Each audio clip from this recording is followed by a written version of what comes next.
This evening to talk about a potential property business improvement district.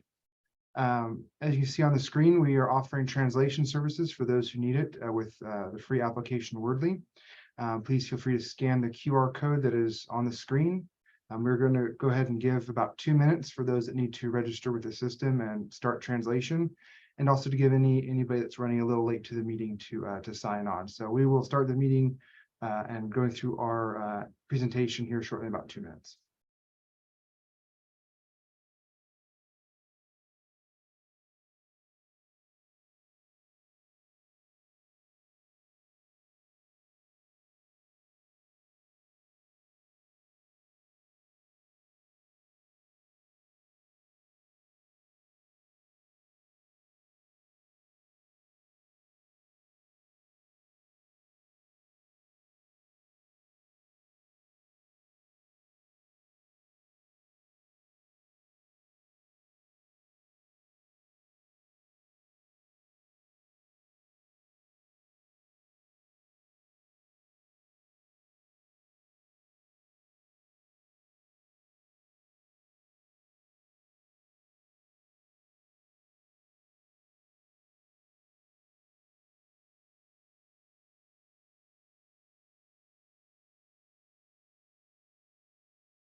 Thank you for your patience.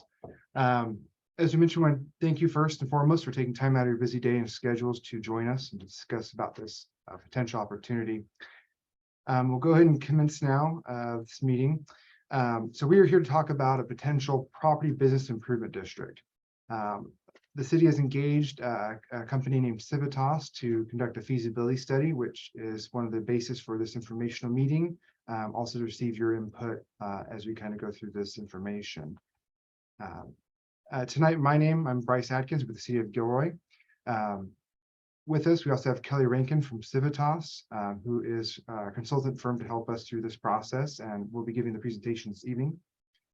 There are two functions to this meeting. First is to introduce the concept of a property business improvement district, or as you'll hear in the presentation, a PBID. The other is to assess interest and gather input on forming the PBID. A PBID was a recommendation of the city's downtown ad hoc committee and was one of the approved recommendations by the city council to pursue back on October 17th of 2022. The PBID fundamentally is a funding option for improvements dedicated to the downtown in this case, and types of uses determined by the membership of the potential district.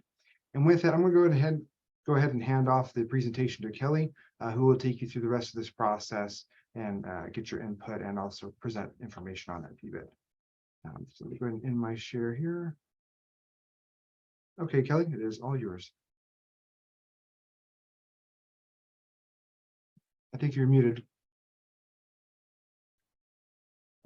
I guess it's my first Zoom meeting.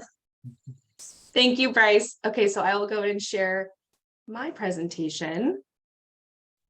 So Bryce gave a quick introduction of who I am and who Civitas is, but just to dive in a little bit deeper, my name is Kelly Rankin. I am a project manager with a consulting firm called Civitas. So we are a firm based in the Sacramento area, and our president and CEO, John Lambeth, actually wrote the law that enables for property business improvement districts. So as we go through this conversation and through this presentation, you hear us refer to them as PBIDs a lot. It's a lot easier to say than property business improvement district. So just keep an ear out for that term. So I personally work with jurisdictions, destination marketing organizations, and property owners day in, day out to either form, renew, or in this case, determine the feasibility of forming a PBID in your area. So really, we're just letting you know what a PBID is. And then if you are interested in pursuing a PBID in Gilroy, to determine and look at what that could look like and what those next steps might be. So what is a property and business improvement district? Rather than thinking of it as an actual physical district, it's more or less a funding stream where property owners band together and state that they want to assess themselves to pay for services above and beyond what the city is providing to their area. So the goal of these services is to improve the area, bring new businesses, retain businesses, and really tailor whatever the services that you decide on to what your area specifically needs. So it doesn't have to be something specific. The only thing that we'll want to keep in mind in thinking about some services is that it has to benefit those that are paying the assessment. So those are the big differences in an assessment versus a tax. A tax is put on you as the property owner, regardless of if you voted on it or not. And that money can't necessarily, it's not legally required to benefit you as the payer. An assessment under a PBID is legally required to benefit you as the payer. So how does a PBID work? So the very, very beginning of this process looks like this: engaging with property owners, city staff, letting them know what a PBID is and how it could potentially work for Gilroy. So if we go through for the formation process, which I'll touch further on this presentation, but a very high level look at how it would work. If it does go into formation, the property owner would pay the assessment on the property tax bill. So you get that twice a year, and in each installment of the property tax bill, you would pay an assessment that would go directly to the PBID. So the property owners would determine what that assessment would look like. And then the county would collect that assessment on your property tax bill, and then is passed on to a managing nonprofit. So most times a brand new nonprofit is formed. It's formed by the property owners, and that managing nonprofit would then make sure that the PBID stays alive and well. They're implementing the services and making sure that the property owners within are happy and satisfied. So here are a couple of key services that PBIDs typically provide. So I want to say that there's roughly 90 in California alone. And generally speaking, you're looking at clean and safe services. So maybe that looks like graffiti removal and security services. If doesn't sound right to you, that's not really something that you need in your area, then maybe it's more brand development and marketing placemaking. So signs pointing to your key attractions or benches with branding on it, events every year. It's really anything that you want to provide for you and your fellow property owners that are benefiting you. So it can't really be quite anything. We have to make sure that benefits the property owners in the defined boundary are benefiting from these services that we put into place. So a couple of case studies. I mentioned before that there's roughly 90 in California alone. So I just pulled a couple of my favorites that I think really drive the point home of how powerful a PBID could be if you do choose to go this route. So a prominent one in the Sacramento area is Watt Avenue. It's an area outside, probably about 20-30 minutes outside of the main downtown Sacramento area. Before they had a PBID in place, they struggled with safety and security. And so now their PBID has been in place for roughly 10 years or so. And in their first year alone, they saw a 25% reduction in burglary and a 30% reduction in major crime.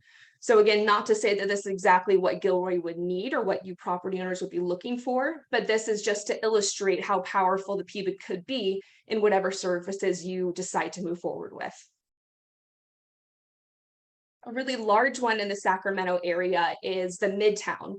So that takes over roughly all of the Midtown area. So that's their historical area where the Capitol is. I want to say there's roughly 300 parcels within the Midtown PBID. So if you were to go to this area of Sacramento, you would see trash cans with Midtown Parks. They have the wrapping around the trash can. They have their branding weaved in and out of the PBID everywhere you look, whether it's flags or what have you. They have events every day. I want to say Monday, Tuesday, Wednesday, they have a Sunday farmers market. So all of that is bringing more business and more retaining business, I should say, for those parcels within the PBID. So what would this look like if we put pen to paper? So these are some example PBID parameters for Gilroy. So by no means is this something that we're looking to put into place quite yet, but just to give you quite a visual, something to react to. So for example, if we were to place a 7-cent assessment rate per the parcel's square footage, so based on the size of the parcel, 7 cents for each parcel within the map that I'm about to show you, you can generate about $200,000. If you were to increase that about half, about 13 cents per square foot, then you're looking about $400,000. So there's a couple different things that you can do with this assessment methodology. I know you have a main strip, the Monterey Street. So say, for example, if we were to place a frontage rate, so any parcel facing Monterey, they might pay an extra $1 per linear foot because they're going to stand to benefit from these services a little bit more. So these are all kind of things that we can play with, talk about to determine the assessment methodology that will work best for you. And then those services that I proposed a couple slides back, here's a couple of other things just again to have something to react to visualize. So again, clean and safe. So say if that's something you wanted to pursue, that could include private security or a contract with off-duty police department, cleanup crews, so litter, graffiti removal, pressure washing and landscaping, anything to make the area more desirable, property owners retaining and business retaining their properties, and more folks coming into the area because they have a clean and safe feeling. Or maybe it looks more like capital improvement, so signage, seasonal banners. Every Christmas or in the holidays, you have up lights or banners saying happy holidays. Or you can reserve the funds for large scale projects that you want to implement in the future. And it could also be marketing and advertising. So whether that's events every season, so that will help to, again, I keep saying this, business attraction and retention for benefits both the property owners and the businesses overall.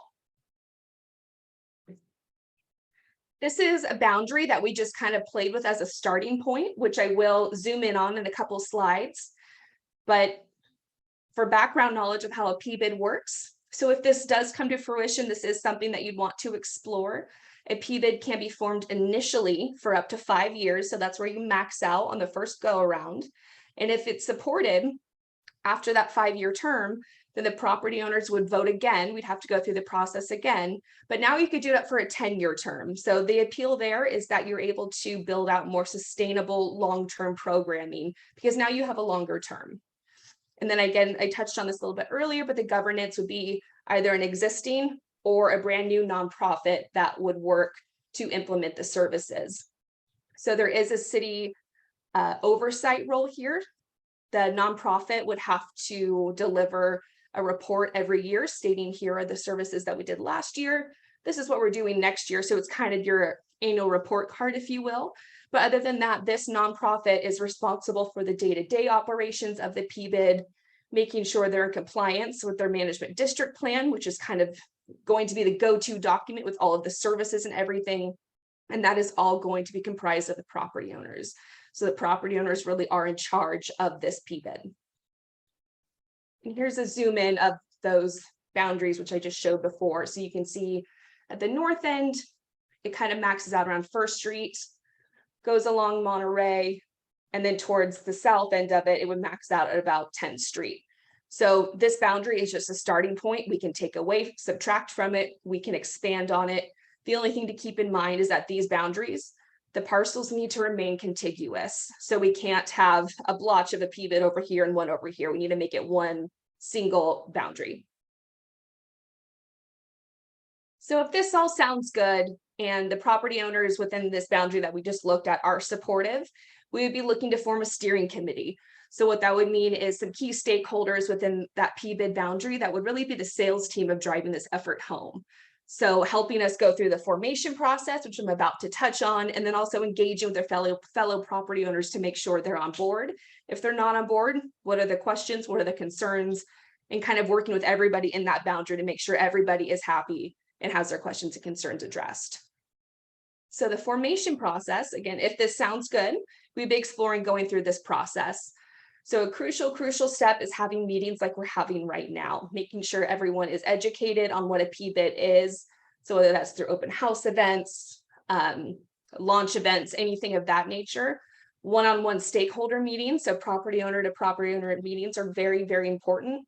And then of course, making sure that everybody's delivering the same message. So we'd want to have handouts, FAQs, a draft service plan, so that everybody knows exactly what we're doing and we're being held accountable throughout this formation process.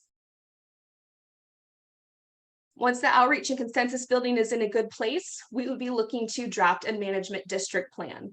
So what this is, it's the legal binding document that the PBID and the nonprofit governing association that's in charge of the PBID would really be bound to the entire term. So this management district plan outlines the district boundaries. So once this PBID is in place, there's no going out of that boundary. The services would be outlined very clearly in there. So there's no taking it out at any point in time, and there's no adding services in at any point in time. Once it's passed at council, then those are the services that you'll be seeing for the entire term. We'd also outline the budget and assessment methodology. So if we're stating that we're charging 10 cents, for example, per square foot by a parcel, then that's what it's going to be. There's no changing the assessment methodology throughout the term. And then we would state the term, of course, how long is this PBID going to be in place? And then the governance, who is this nonprofit that's going to be managing it? Before we can even get the formation off the ground and a PBID formed, we need the property owners to tell us that we want it. So the PBID formation process requires a two-step voting process, which begins with the petition. So once we have the management district plan drafted, we would then go out to the property owners for a petition, trying to get their support to just move forward with the process. So the two-step voting process starts the petition, basically the property owners telling us, yes, please move forward. And then we would go to the formal ballot, which I'll touch on here in a second. So during this phase, we would have to get 50% or more based on how much the property owner is paying into the assessment. Therefore, a larger property owner will have a larger vote than a smaller property owner because they'll pay more into the annual assessment of the PBID. Once we reach that threshold of 50% or more, that just opens the gate for us to move forward with the hearing process. It does not form the PBID. So if we're able to get those petitions enough in support, then we go to city council for a resolution of intention, which kind of triggers the whole process. It's city council saying, yes, we intend to form this district. And now we're sending out this ballot. So now a formal ballot is mailed to each property owner that is proposed to be in the district. 45 days or so later, we open the ballots at city council, and assuming there's no majority protest, and again, this is based on how much they're paying into the assessment, no majority protest, then city council can form the PBID. So that wraps up the formation process and what a PBID could potentially look like. Hopefully I can answer any questions, and hopefully everybody's interested in a PBID. All right, so with that, we do have the Q&A module open, or if you would like to ask your question live, you're more than welcome to raise your hand, and I'll ask you to unmute yourself.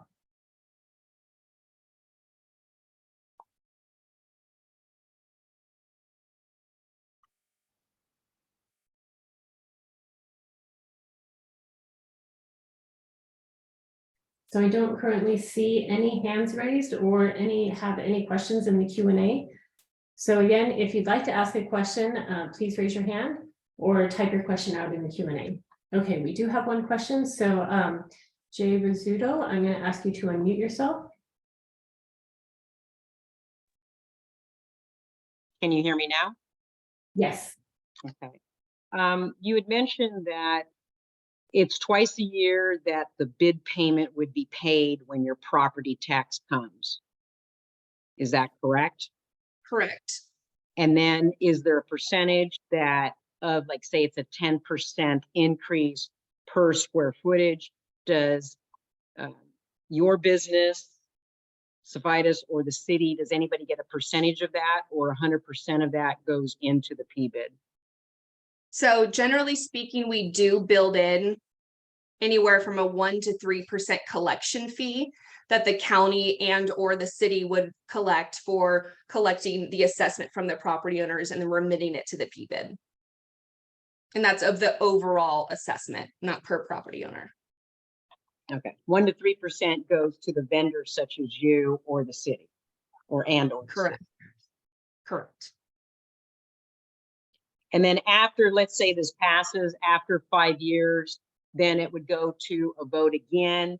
And then if it didn't pass, then that would be removed from your property tax.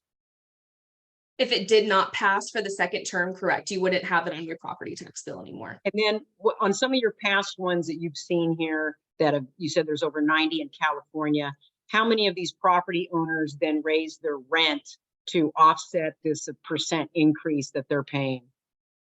I don't have an exact figure for you, but it is a conversation that comes up sometimes. I know it's done, but I kind of, once the PBID formation is done, I don't really stay in the loop too much. So I don't have an exact number for you. And then lastly, for some of these business owners, I guess the question, it's really the property owners, not the business owners that are leasing a building. It's all this tax. You call it an assessment, but bottom line, it's a tax that it's the property owner paying it. And unless the Correct. property owner is going to, put it down to the business owner, like, hey, I'm going to increase your rent because now I have to pay this part. As a property owner, we have to say if I want it for, removal of graffiti, or if I'm trying to get other buildings that aren't up and running, you want their front door, front area to look presentable. So the wood is taken down and something nicer is put up, or painting. I mean, do we have some say in that? Because if I'm able to manage my own property by getting any graffiti removal, which is cheaper for me to do than to be paying into this PBID, what would be my incentive to participate? It would be other services that aren't being provided to you right now. And it doesn't have to necessarily be graffiti removal. It could be anything really that you're able to tie benefit back to yourself. Not only that, but it also provides for a unified voice for a public-private partnership. So there's just a couple other additions to just the services. Yeah, so if I'm picking on my property, I want to do X, Y, Z, but another property next to me wants something different out of the PBID, that is doable? It would no? have to all be outlined and match up with that management district plan. And Okay. then further taken to the nonprofit board who's managing it. Great. Okay. Thank you. Yeah. All right, so with that, we do have another hand raised. Mario, I'm going to ask you to unmute yourself. Hi, can you hear me? Yes, we can. I am actually part of a PBID with a property my wife and I own in downtown Fresno. Very happy with it. I'm actually on the board of the nonprofit. And that's an office / commercial space, retail space. In this situation in Gilroy, the map you've outlined includes a lot of homes. And in this scenario, one of the properties would actually be my home where I live with my family, a couple blocks from Monterey Street. And there's quite a few homes on both sides of the map. And my question is, in this scenario, I don't feel like a PBID would benefit me as much as if I was a property owner leasing the property for office or retail space, other than maybe doing things like farmers market, or basically helping create a more thriving downtown, which would directly benefit me, but is also the responsibility of the city council to work on things like that. So my question is, are there options to change the map so that it's more so that it focuses more on the buildings that are going to have small businesses and such, rather than so many homes? Absolutely. So I have a two-part answer for you. First, single family residential cannot by law be assessed. So while it might appear that it's colored in there, it's more just a part of the boundary as a whole, but it won't be assessed. And then in terms of changing up the map, absolutely. We're just in the feasibility phase right now. And that was more to give kind of just an illustration of what it could look like. Oh, okay, thank you. So we wouldn't, if it's a residential property, we wouldn't be required to participate in the PBID, but our zoning here is part commercial. It's unique. I'm not technically an R1 lot, how would that work? Am I still exempt? So to your point, it's very dependent on how you're zoned.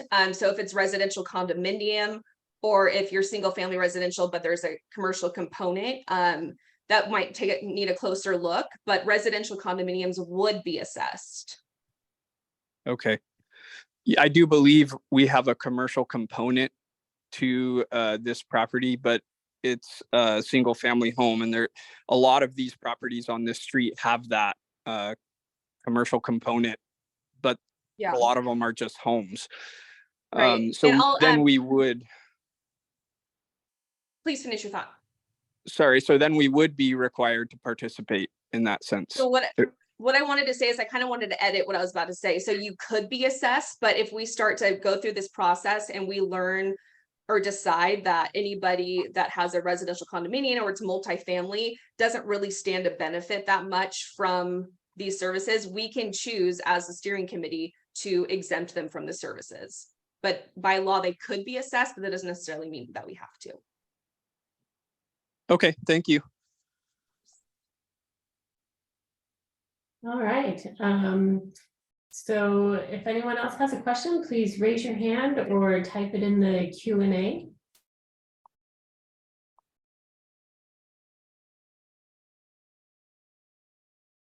Okay, so we did get one question in the Q&A. They're asking if a PBID is approved, and in the 5-year contract, can you break the contract halfway through or not? So I believe this is asking if it can be dissolved halfway through the term. So the answer is yes, but there would be a process to go through. So the property owners, and this is written in the law, the property owners would have to kind of sign a reverse petition saying, never mind, we don't want this district anymore. And those petitions would have to equate the 50% or more. So kind of like how we have to get the 50% or more to form the district, you would also have to get the 50% or more to dissolve it.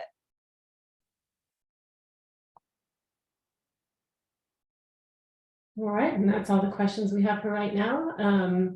Again, just remind you to raise your hand or type a question in the Q&A. And while we're waiting for any response, oh, looks like a hand's up. Did you want to go ahead, Bryce, before Yeah, just if you, one of the things additionally we're looking for is if there's any interest in being on the steering committee. We would love to find that out. And so I'll put my email address in the chat box, and feel free to send me an email if you're interested.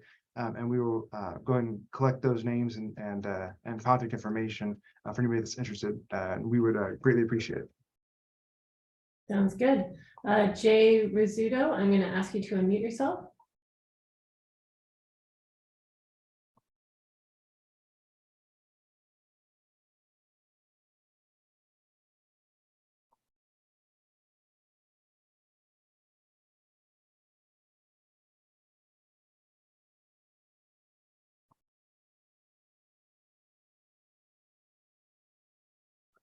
Oh, it looks like you're there. There we go. There we go. Okay. Sorry about that. Since this is the first meeting, when would the second meeting to kind of put a timeline down if moving forward, you know, if approved, and then the management district plan and then petition, what's kind of is the projection here or the timeline? So we would have to start a new process. We're just in the feasibility right now. So say hypothetically, if we were to move forward with the formation, generally speaking, that takes 9 months to a year to see from start to finish. But Bryce, I don't know if you're able to answer the first part of that question of when the internal timeline would be. We don't have a set one established. I think our first step is to find out if there's enough interest to warrant proceeding forward with formation and with starting that process.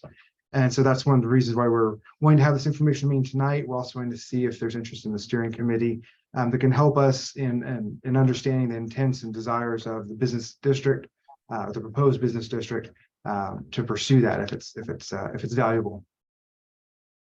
And then Bryce, I assume you guys are sending out or in the future, because I know there's a lot of business property owners, I should say, that don't even live within Gilroy. So I'm sure that might be a challenge to get the bulk of them or to respond. And what if we don't you know, what percentage, you know, we have to have a 51% approval voting, but if we're only to get 30% of the business owners to respond, where's the cutoff on that? Well, I'll let Kelly correct me if I'm wrong, but the assessment district has to be all the property owners, responsive or not, I believe is the intent. So even those, if the majority are outside of the territorial lines of the city, they still have to be willing participants in order to achieve that 50%. Again, if you assume an even distribution of the value and assessment of the properties. So in the case of this meeting and this announcement, yes, we do direct contact and direct mailings to the property owners listed on the assessment roll. So those property owners that are outside of the city limits were contacted for this meeting as well. But for the voting of this, let's say, you know, they're reached out, they don't vote, say out of 100, say there's 100 buildings, I'm just for number purposes, and only 30 respond in the voting. You had over 70 that didn't even respond to you. You know, is that moving forward, or we're saying we have to get more than 50 or 60 to respond, and of that 51%, where is that cutoff? Is what, because you know there's going to be people that aren't going to respond. So legally speaking, and this is under the law, so the city of Gilroy could choose another layer of this, if you will, but it would be compulsory. So regardless if those 70 didn't respond, we're at the mercy of the data that's available to us. So if they're receiving their property tax bill at the address that's provided to the county assessor, then we're doing our best to contact them through that same address. So a lot of times people just abstain from not voting. We don't get return ballots. They're just very silent throughout the process, but they're still within the PBID and still benefiting from it. I think, Kelly, if I could just do a clarification, I think what she was asking is, let's say for the ballot, for the petition, let's say you don't have, let's say silence from the outside, they don't get enough for the petition to hit that 50% mark, does it proceed forward? Which I believe is no. Correct. Yeah, we'd have to wait till we get that 50% to even move to the next steps. Okay. Yes, that was my question. Thanks so much. Okay, sorry. Sorry about that. I don't think I clarified about that, but thank you. Mhm. All right, if there's anyone else with a question, please type it in the chat or raise your hand.